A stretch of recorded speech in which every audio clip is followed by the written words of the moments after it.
So, hi, I'm Kathy. I'm the moderator in this case. So, thanks for being here with us for our panel, Voices Without Borders, Multilingual and Multimodal Strategies in Social Movements.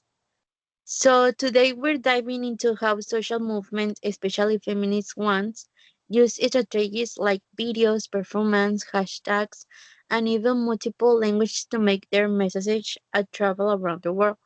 But before we get into all that, let me introduce our Abson panel. Cynthia, want to kick the things off first?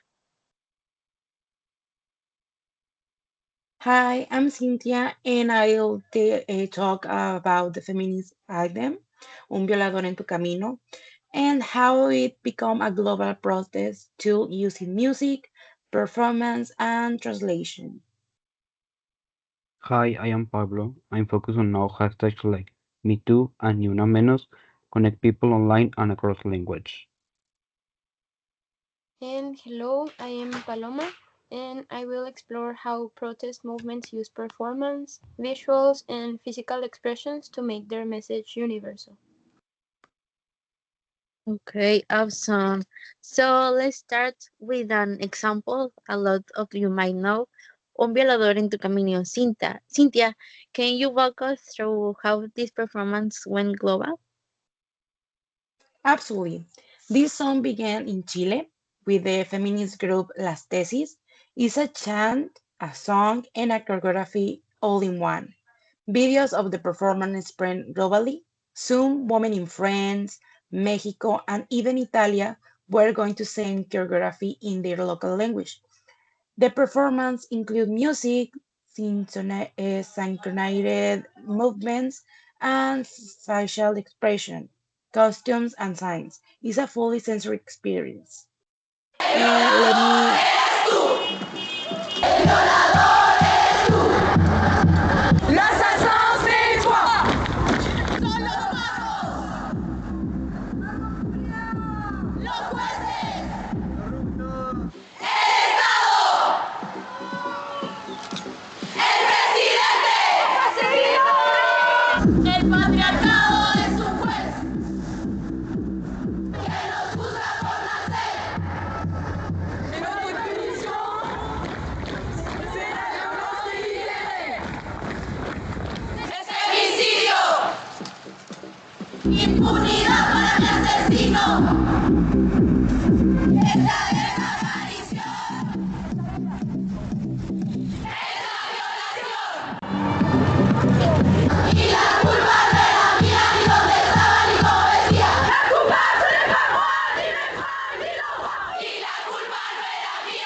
It's not just sound and movement, it's also text. People put subtitle and explanation and hashtags like Un violador en tu camino or There actually is you.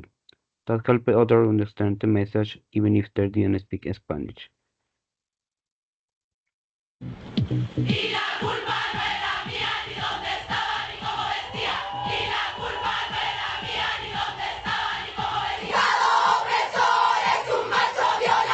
So, who actually started this protest? Like, how did it go viral? So the chant was created by 4 Chilean women. The song's main message is that rape doesn't happen in a political vacuum, and the lyrics describe like the systemic use of violence and sexual violence against women by the Chilean police in specific. And even the steps, like the choreography, were meaningful as well. Yeah, definitely. In the dance, they squat 3 times, and that's to represent the like degrading position they're put in when they're often body searched by the police. They were talking about it's not my fault, it's not about where I was or what I was wearing, so the clothes are really symbolic in that way. Yeah, definitely. In the video, some women are even blindfolded. A lot of the women are kind of dressing up, or even some women are topless to kind of reclaim the point that it's not about what you wear. So at the end, when they say the rapist is you and they're pointing at that government building, they're not saying like this is against one man or even men in general. This is just an issue. It's a systematic issue. Yeah. It affects everyone. Yeah, and I think another powerful point is that even though it was started in Chile, it just went completely viral because every woman can relate to it.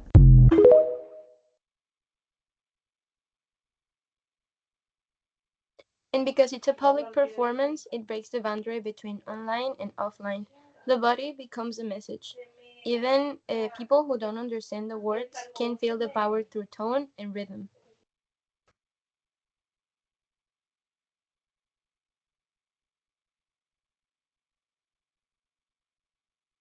And this is an example about my friend Paloma said about these comments. I don't understand.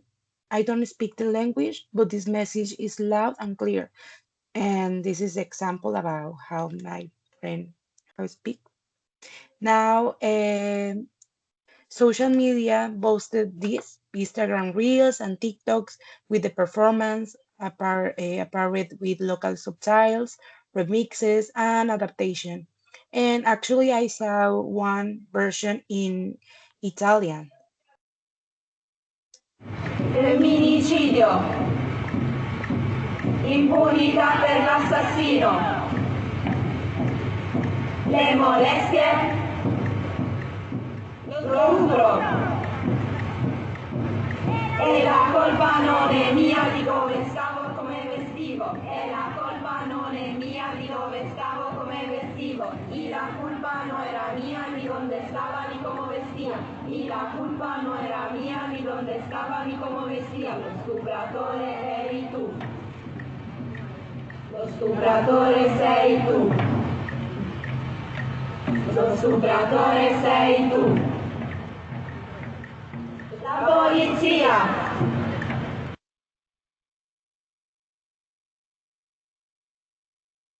Okay, all right.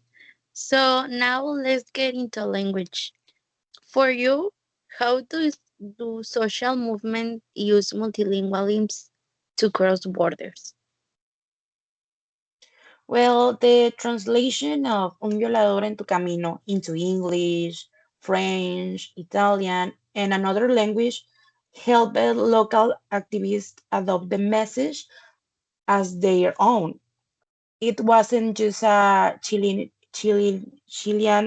issues anymore. It became a global one.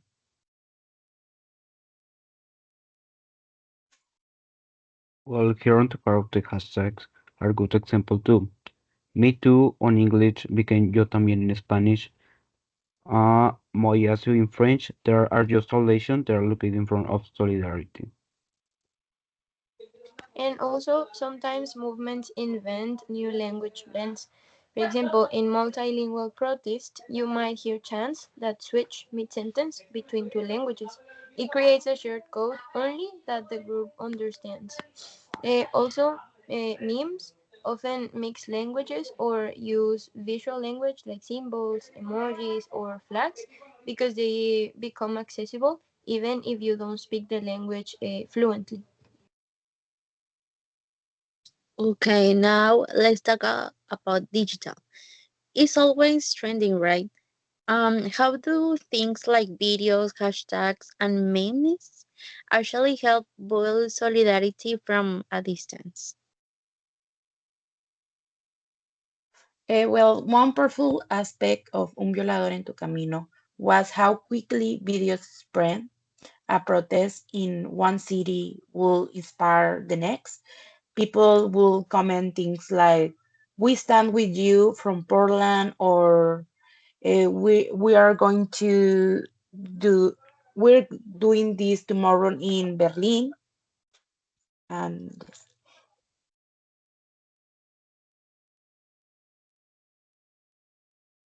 Yes, hustle helps people feel part of the something bigger. Searching Una Menos, for example, shows dozens of stories from different countries, each unique but part of the same pain in a fight. Videos can create emotional connection. Seeing people cry, scream, or dance, it hits you, even if you've never been in that situation. It helps build empathy and motivation as well.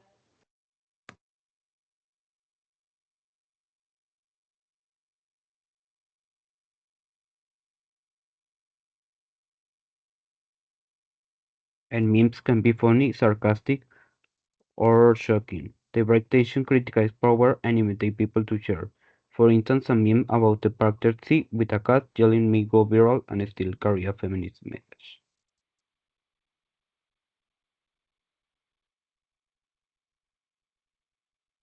Okay. Now let's bring it closer. I want to ask something like a bit more personal. Do you feel connected to any of these movements or strategies?